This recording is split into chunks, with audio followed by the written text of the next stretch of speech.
Hi viewers, నమస్కారం. నేను Misri. Welcome back to నిన్ను కోరి. ఈరోజు కథ ద డెవిల్ డాన్, ఎపిసోడ్ 52. మీ మనసుకు నచ్చే అత్యంత అద్భుతమైన కథ. కథ నచ్చితే లైక్ చేయండి. ఈ కథ మీకు ఎలా అనిపించిందో మీ అభిప్రాయాన్ని తప్పకుండా కామెంట్ చేయండి. ఇక కథలోకి వెళ్తే, తన మనసులో రణధీర్ పట్ల నిన్న ఫీలింగ్ పేరేంటో ఆమెకు తెలియదు, కానీ ఆ ఫీలింగ్ నచ్చుతుంది ఆరోహికి. హాయిగా ఊపిరి తీసుకుని వదిలి కళ్ళు మూసుకుంది. రోజులు గడుస్తున్నాయి. మార్నింగ్ నుండి నైట్ రణధీర్ వచ్చే వరకు బుక్స్తోనే ఎక్కువ సమయం గడుపుతూ ఉంది. మధ్య మధ్యలో రెస్ట్ తీసుకుంటూ, సాక్షితో కాల్స్ మాట్లాడుతూ కాసేపు, తనకి ఇష్టమైన డ్యాన్స్ చేస్తూ కాసేపు హాయిగా కాలక్షేపం చేస్తూ ప్రశాంతంగా ఎగ్జామ్స్కి ప్రిపేర్ అవుతూ ఉంది.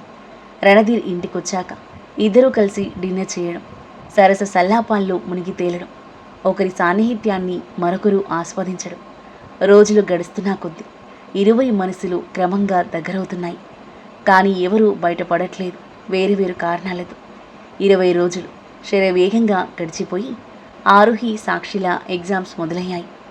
ఎగ్జామ్ రాసి సాక్షితో పాటు కాసేపు మాట్లాడి విల్లాకి వచ్చింది ఆరుహి. ఫ్రెషప్ అయి నిద్రకు ఉపక్రమించిన తనకి 9 అవుతుండగా మెలకు వచ్చింది. బాల్కనీలో ఊయలలో కూర్చుని స్వింగ్ అవుతూ రణధీర్ కోసం వెయిట్ చేస్తూ ఉంది, కలిసి డిన్నర్ చేయడానికి. మరోవైపు తాజ్ హోటల్లో క్లయింట్తో మీటింగ్ ఫినిష్ చేసుకుని బయటికి వెళ్ళబోతున్న రణధీర్ తన సీక్రెట్ ఏజెంట్ సెల్వా నుండి కాల్ రావడంతో తిరిగి కూర్చొని ఫోన్ లిఫ్ట్ చేశాడు. చెప్పు సెల్వా, ఎనీ ఇన్ఫర్మేషన్ అని అడిగాడు. Yes sir, great news, Isha ఆచకు దొరికింది. సెల్వా మాటలు విని రణధీర్ మోహన్లో నవ్వు చేరింది. ఎక్కడా? కోల్కతాలో పబ్లో ఉంది సార్ అని బదిలిచ్చాడు సెల్వా. ఒంటరిగా ఉందా, లేదా ఆ విల్సన్ గారు కూడా ఉన్నాడా? విల్సన్ లేడు సార్, సింగిల్గానే వచ్చింది. బహుశా కాంట్రాక్ట్ కుదుర్చుకోవడానికి వచ్చి ఉండొచ్చు. What contract?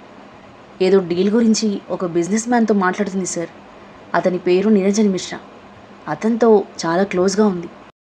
Maybe boy friend అనుకుంటా. మీకు ఫోటో సెండ్ చేస్తున్నాను. రణధీర్ గట్టిగా ఊపిరి పీల్చుకొని, బాయ్ ఫ్రెండ్స్ని మార్చడం, మోసం చేయడం ఆ ఈషా నేచర్. దాన్ని ఫాలో అయ్యి దాని గురించి, ఆ విల్సన్ గురించి ఫైండ్ అవుట్ చేయి. ఓకే సార్, 2 రోజుల్లో తన గురించి, విల్సన్ గురించి తెలుసుకొని ఇన్ఫర్మేషన్ ఇస్తాను సార్. గుడ్ అని ఫోన్ పెట్టేసి సెల్వా సెండ్ చేసిన ఫొటోస్ ఓపెన్ చేశాడు రణధీర్. ఆ ఫొటోస్ చూడగానే అతని మొహం ఎర్రబడింది. ఒక యంగ్ బిజినెస్ మ్యాన్ ఒడిలో కూర్చొని డ్రింక్ తాగిస్తూ ఒక ఫోటో, అతనితో క్లోజ్గా డ్యాన్స్ చేస్తూ ఒకటి, అతనితో గాఢమైన ముద్దులో లీనమై ఉన్న మరో ఫోటో ఉన్నాయి. వాటిలో కనిపిస్తున్న ఈషా రూపాన్ని తీవ్రమైన కోపం, అసహ్యంతో పళ్ళు బిగించి చూస్తున్న రణధీర్కి, ఈషాకి తనకి మధ్య చోటు చేసుకున్న గతం తాలూకు జ్ఞాపకాలు కళ్ళ ముందు మెదిలాయి. ఆమె తనని ఎలా వలలో వేసుకున్నది, తనని ఎలా మోసం చేసింది, ఆమె వల్ల తను ఫేస్ చేసిన క్రిటికల్ సిచ్యువేషన్స్ అన్నీ గుర్తొచ్చి అతని రక్తం సలసలా మరిగిపోతుంటే అతని చేతిలో ఉన్న ఫోన్ పిడికిలిలో నలిగిపోతుంది.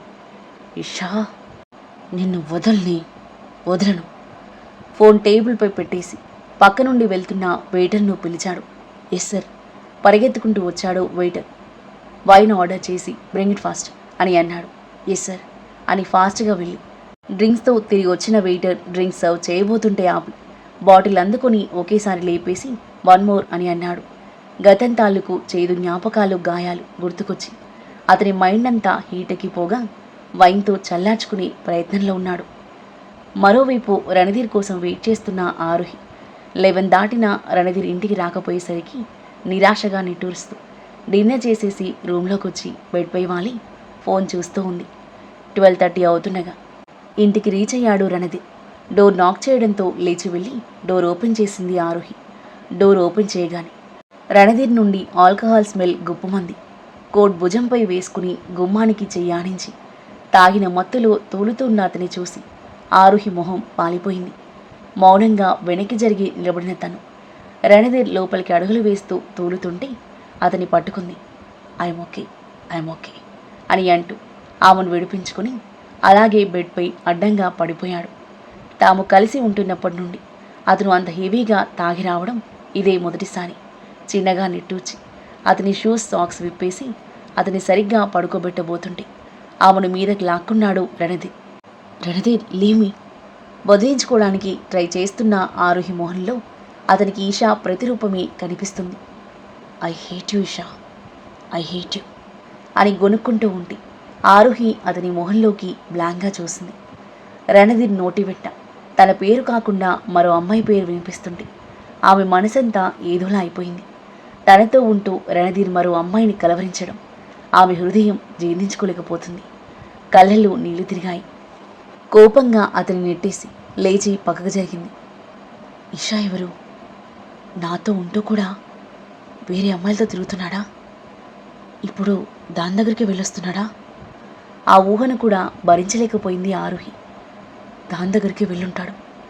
అదేమైనా గొడవ చేసిందో ఏమో. పీకల్లాగా తాగొచ్చి ఐ హేట్ యూ అని తిట్టుకుంటున్నాడు. Idiot, stupid. నేను ఒక్కదాన్ని సరిపోవట్లేదా నీకు? దుఃఖం ముంచుకొచ్చింది ఆరుహికి. ఏడుస్తూ బెడ్పై కూలబడి ఏదేదో గొనుక్కుంటున్న రణధీర్ మొహంలోకి కోపంగా చూస్తుంది. అతని మీదనే కాదు, అతనితో ఉంటున్న తన మీద తనకి అసహ్యం వేసింది. పిచ్చి ఆరుహి, ఎందుకు ఏడుస్తున్నావు? అతని దృష్టిలో నువ్వు కాటబొమ్మ మాత్రమే. సంవత్సరం పాటు నీతో ఆడుకుని వదిలేస్తాడు. తర్వాత ఇంకొకరిని చూసుకుంటాడు. ఒక్కరు సరిపోరు. వాడు క్లారిటీగానే ఉన్నాడు. నువ్వే పిచ్చిదానివి. నీతో మంచిగా బిహేవ్ చేస్తే పొంగిపోయావు. నీతో ఎంత బాగున్నా, నిన్ను ఎంత బాగా చూసుకున్నా అతని స్వార్థం కోసమే కదా. ఊహల్లో బ్రతకకు. వాడికి నీపై వ్యామోహం తప్ప ఇంకేం ఫీలింగ్ లేదు. తనని తానే తిట్టుకుంటూ బెడ్పై అడ్డంగా పడుకున్న రణధీర్ని కోపంగా చూస్తూ కాళ్ళు పట్టుకుని విసురుగా నెట్టి సరిగ్గా పడుకోబెట్టి మరో మూలకు వెళ్ళి పడుకుంది. ఎంత వద్దన్నా ఆమె కళ్ళ వెంట కన్నీళ్లు ప్రవహిస్తూనే ఉన్నాయి. బాధతో ఆమె హృదయం బరువెక్కిపోయింది.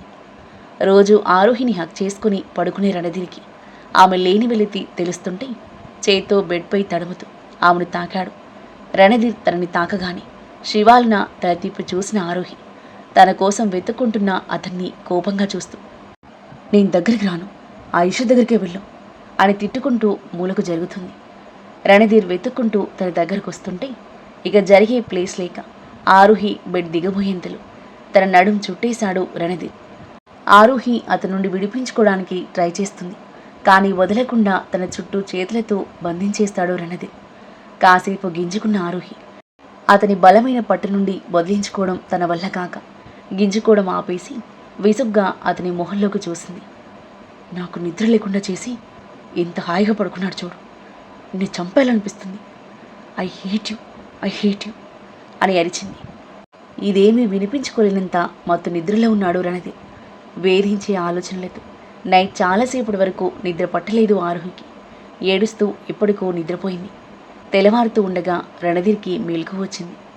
కళ్ళు తెరిచి నిద్రలో ఉన్న ఆరుహి వైపు చూసి గుడ్ మార్నింగ్ అని మెల్లిగా అంటూ ఆమె చెంపపై ముద్దు పెట్టాడు. అతని స్పర్శకి కళ్ళత నిద్రలో ఉన్న ఆరుహికి కూడా మెలకు వచ్చింది. కళ్ళు తెరిచి చూసింది. రణధీర్ చిరునవ్వు చిందిస్తూ కనిపించాడు. అతన్ని చూస్తూనే ఆమె మొహం కోపంగా మారిపోయింది. లేచి పక్కకు జరిగి కూర్చుంది. ఏంటి రోజు త్వరగా లేచావు? ఎగ్జామ్ లేదుగా, కాసేపు పడుకో అని అన్నాడు లేచి ఒళ్ళు విరుచుకుంటూ. ఆరుహి ఏం మాట్లాడలేదు. అతని తేరిపార ఒక చూపు చూసి మొహం పక్కకి తిప్పుకుంది. కోపంగా ఉన్న తనని చూసి రణధీర్ కనుబొమ్మలు ముడిపడ్డాయి. ఆమె మొహంలోకి పరికించి చూశాడు. ఉబ్బినట్టుగా ఎర్రగా ఉన్న కళ్ళు, మొహం, కన్నీటి చారలు. ఆమె ఏడ్చిందని అతనికి అర్థమవుతుంటే ఆరుహి వాట్ హ్యాపెండ్ అని అన్నాడు ఆమె భుజంపై చేయి వేసి. కోపంగా చేయి తోసేసింది ఆరుహి. ఆమె తీరుకి విస్తుపోతూ ఏమైంది అని మళ్ళీ అడిగాడు. మళ్ళీ మౌనం. రణధీర్ విసుగ్గా ఆమె భుజాలు పట్టుకుని తన వైపు తిప్పుకున్నాడు. ఏమైంది అంటే మాట్లాడవేంటి? ఆరుహి గుర్రుగా చూస్తుంది ఏం మాట్లాడకుండా. ఎందుకంత కోపంగా ఉన్నావు? నైట్ నేనేమైనా ఇబ్బంది పెట్టానా అని అడుగుతుంటే సమాధానం చెప్పకుండా అతని చేతులను తోసేసి లేచి వెళ్ళిపోతుంది ఆరుహి. ఓ గాడ్, ఏమైంది మెంటల్ గర్ల్కి అని అనుకుంటూ తన వెనకాల వెళ్ళి బయటికి వెళ్ళబోతున్న ఆమె చేయి పట్టుకుని వెనక్కి లాక్కుంటాడు. రణధీర్, నన్ను వదులు అంది గింజుకుంటూ. నేను అడుగుతుంటే ఆన్సర్ చేయకుండా వెళ్తున్నావు. Why are you so reckless? నేనేమైనా ఇబ్బంది పెట్టానా? ఫోర్స్ చేశానా? అలాంటిదేం జరుగుండదు. ఎంత తాగినా I have much self control. తాగొచ్చానని కోపమా అని అడిగాడు. నాకెందుకు కోపం? మీ లైఫ్ మీ ఇష్టం. మీకు నచ్చినట్టు తాగండి, నచ్చిన వాళ్ళతో తిరగండి. నాకేం అవసరం?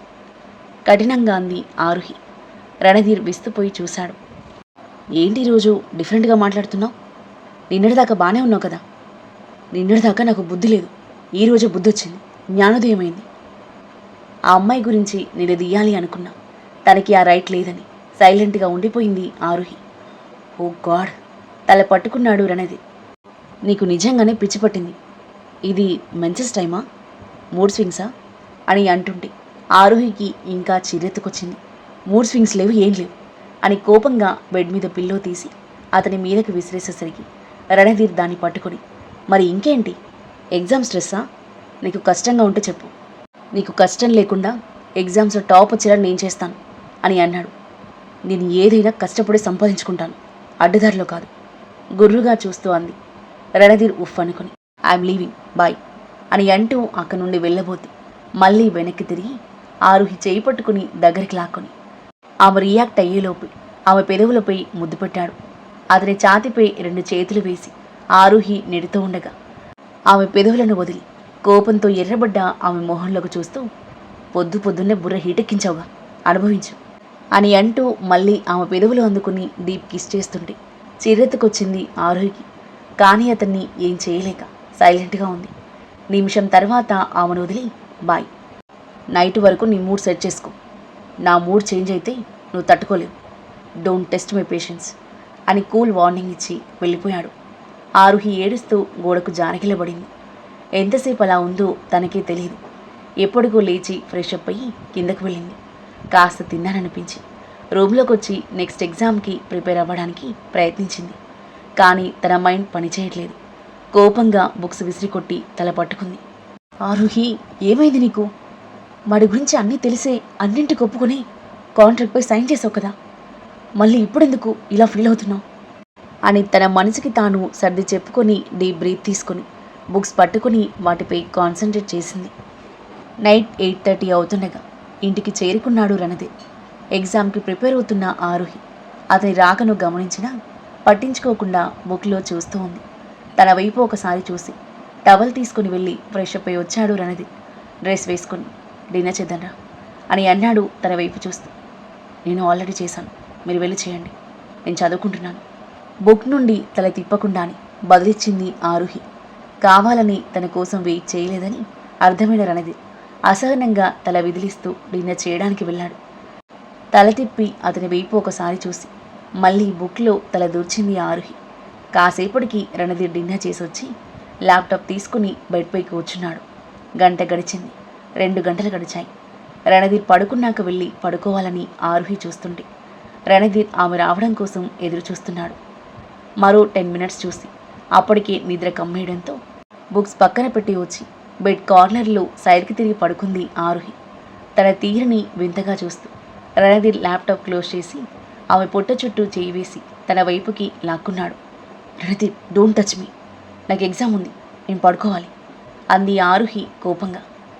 నేను కూడా పడుకుంటున్నాను, నీకు ఎగ్జామ్ ఉందని నాకు తెలుసు అని అన్నాడు తనని కౌగిలించుకుంటూ. వదిలి నన్ను, నాకు ఊపిరి ఆడట్లేదు, దూరంగా పడుకో. రణధీర్కి సరున కోపం వచ్చింది. మార్నింగ్ నుండి చూస్తున్నాను, చాలా వియర్డ్గా బిహేవ్ చేస్తున్నావు, నీ ప్రాబ్లం ఏంటి అసలు అని అన్నాడు కోపంగా ఆమె మొహాన్ని 2 చేతులతో పట్టుకొని.